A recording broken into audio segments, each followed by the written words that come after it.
उत्तर प्रदेश के संभल जिले के एक स्कूल में 7 साल की बच्ची 18 घंटे से अधिक समय तक क्लासरूम में बंद रही। घटना का पता तब चला जब बुधवार को स्कूल खुला। प्रखंड शिक्षा अधिकारी यानी बीईओ पोप सिंह ने कहा कि गुन्नौर तहसील के धनारी पट्टी में प्राथमिक विद्यालय की कक्षा 1 की छात्रा मंगलवार को स्कूल की छुट्टी होने के बाद भी क्लासरूम में बैठी रही। बीईओ ने कहा आज सुबह जब स्कूल खुला तो वह मिली बच्ची ठीक है। कार्रवाई पूरे स्टाफ के विरुद्ध कार्रवाई होगी। ये अध्यापकों की लापरवाही है। तो बच्ची को दवाई दिलवाई गई सर? क्या बच्ची ठीक है, मैंने बात कर ली। बच्ची के परिजनों ने बताया कि मंगलवार को जब बच्ची स्कूल के बाद घर नहीं लौटी तो उसकी दादी स्कूल में उससे ढूंढने पहुंची, लेकिन वहां कोई बच्चा नहीं मिला। परिजनों ने जंगल में उसकी तलाश की लेकिन वह कहीं नहीं मिली। बुधवार को जब स्कूल खुला तो पता चला कि बच्ची रात भर स्कूल के कमरे में बंद पड़ी थी। पूछने आई थी, वो घर पर नहीं पहुंची थी, तो पूछने आई थी तो उन्होंने बताया कि यहाँ पे तो कोई बच्चा नहीं है स्कूल में। फिर हम इधर उधर ढूंढने लगे जंगल वगैरह में, कहीं चली तो नहीं हुई। फिर दोबारा मम्मी पूछने आई कि वो अब भी घर नहीं पहुंची है। फिर टीचर ने बोला कि यहाँ पे स्कूल में कोई बच्चा नहीं है, बोलकर गेट बंद कर दिया स्कूल का। स्कूल प्रशासन की लापरवाही पर बीईओ ने कहा कि स्कूल का समय समाप्त होने के बाद भी शिक्षकों और अन्य स्टाफ सदस्यों ने कमरों का निरीक्षण नहीं किया था। उन्होंने कहा ये लापरवाही का मामला है और पूरे स्टाफ के खिलाफ कार्रवाई की जाएगी।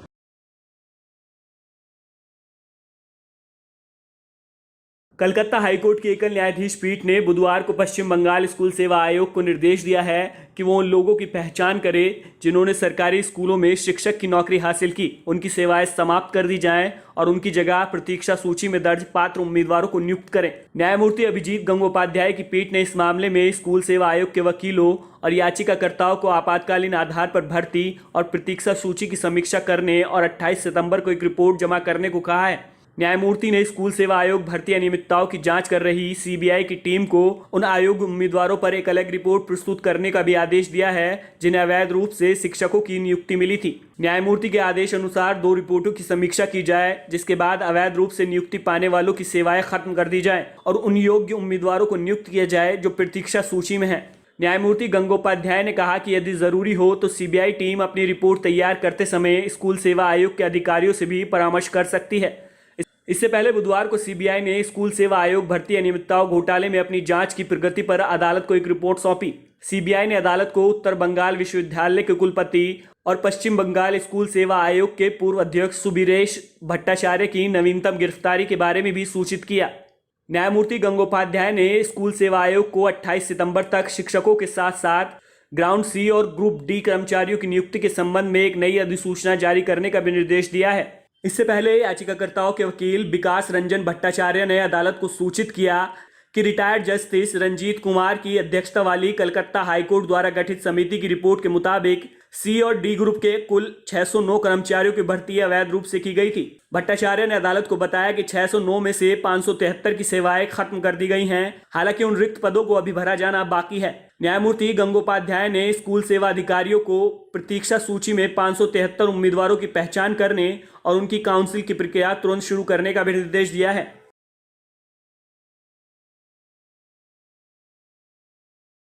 न्यूयॉर्क में चल रही संयुक्त राष्ट्र महासभा के 77वें उच्च स्तरीय सत्र में फ्रांस के राष्ट्रपति इमैनुअल मैक्रों ने प्रधानमंत्री नरेंद्र मोदी के उस बयान का समर्थन किया जिसमें उन्होंने कहा था कि यह समय युद्ध का नहीं है। बता दें कि हाल ही में शंघाई सहयोग संगठन की वार्षिक बैठक के इतर रूस के राष्ट्रपति व्लादिमीर पुतिन से द्विपक्षीय बातचीत के दौरान पीएम मोदी ने कहा था कि यह समय युद्ध का नहीं है। मोदी ने यह बात रूस यूक्रेन युद्ध को लेकर कही थी।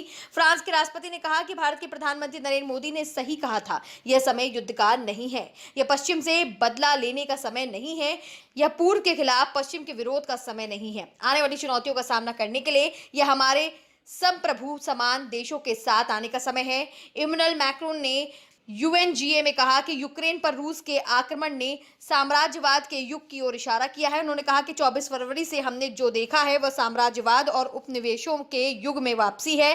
फ्रांस इसका विरोध करता है और शांति के लिए लगातार काम करेगा। उन्होंने रूस के कब्जे वाले पूर्वी यूक्रेन में पुतिन के जनमत संग्रह की संभावना पर भी विरोध का इजहार किया। उन्होंने कहा कि उन इलाकों में यूक्रेन का हक है जहां रूस का आधिपत्य नहीं होना चाहिए। मैक्रोन ने कहा कि जो लोग अब इस नए साम्राज्यवाद पर चुप हैं या गुप्त रूप में इसमें शामिल हैं, वे एक नई सनक दिखाते हैं और जो वैश्विक व्यवस्था को ध्वस्त कर रही है, जिसके बिना शांति संभव नहीं है। मैक्रोन ने आगे कहा कि हमारे जैसे संप्रभु राज्यों के लिए हमारे सामने आने वाली चुनौतियों का सामना करने का समय है।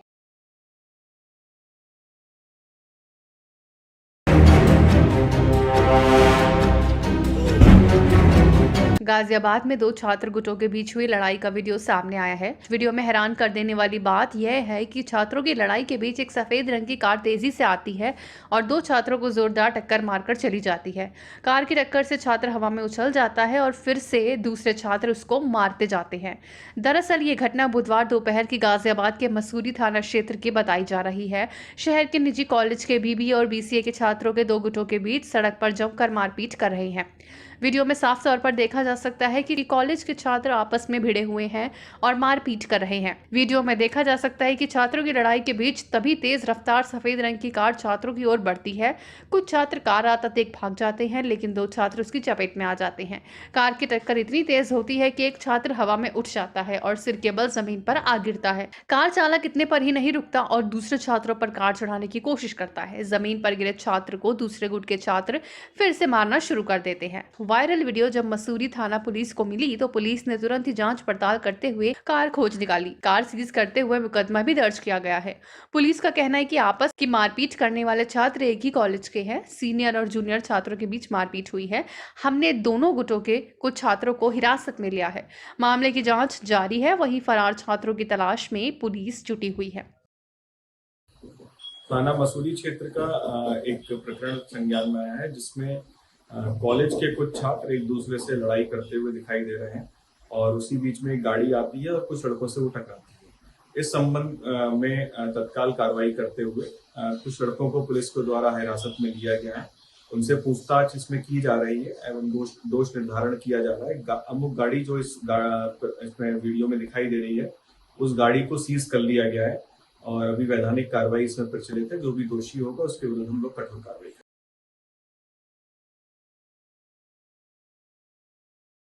राष्ट्रीय जांच एजेंसी यानी एनआईए ने गुरुवार को पॉपुलर फ्रंट ऑफ इंडिया के कई ठिकानों पर छापेमारी के दौरान 150 कार्यकर्ताओं को हिरासत में लिया। साथ ही दिल्ली प्रमुख परवेज अहमद को गिरफ्तार कर लिया। वहीं एनआईए और ईडी 11 राज्यों में छापेमारी कर रही है। मलप्पुरम जिले के मंजेरी में पीएफआई के अध्यक्ष ओएमए सलाम के घर भी तलाशी ली गई है। सूत्रों ने दावा किया है कि दोनों एजेंसियों ने पीएफआई के 100 से ज्यादा नेताओं को हिरासत में लिया है। साथ ही बताया कि कई मामलों में पाया गया कि वो कराटे शिविर के नाम पर आतंकी ट्रेनिंग दे रहे हैं।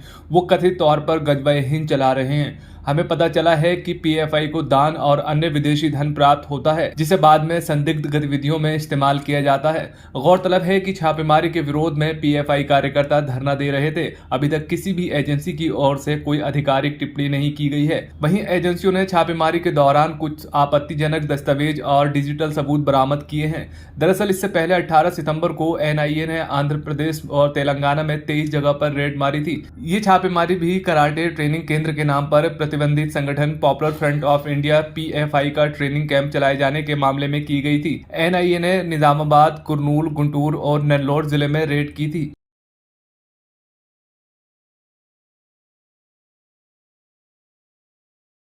जम्मू की एक अदालत ने बुधवार को रूबिया सईद अपहरण मामले में सुनवाई की अगली तारीख पर यासीन मलिक के खिलाफ पेशी वारंट जारी किया है। गौरतलब है कि रूबिया का 1989 में कश्मीर में अपहरण कर लिया गया था और 5 आतंकवादियों की रिहाई के बदले उन्हें छोड़ दिया गया था। बता दें कि इस मामले की अगली सुनवाई 20 अक्टूबर को है। वहीं सीबीआई की वकील मोनिका कोहली ने कहा है कि अन्य आरोपियों की ओर से रूबिया सईद से जिरह की गई।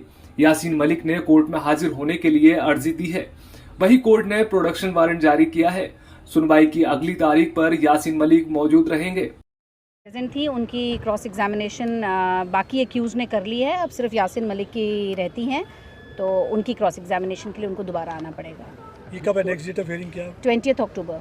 तो क्या उन्हें फिजिकल अपीयरेंस होगी उनकी? Yes, court has ordered that he should production warrants issue किए यासिन मलिक के, और उनको बोला गया है तिहाड़ जेल को कि उनको प्रोड्यूस करें। जी, फिजिकली प्रोड्यूस होंगे अभी ऑर्डर तो किया है कोर्ट ने, तो अब he has yes, that is what he has, because he says that I want a fair trial, I should be physically present to cross examine.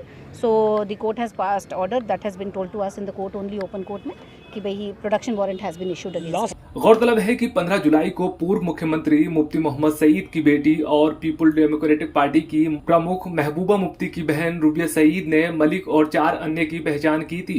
राष्ट्रीय जांच एजेंसी यानी NIA की अदालत ने इस साल मई में अलगाववादी नेता यासीन मलिक को टेरर फंडिंग मामले में उम्र कैद की सजा सुनाई है।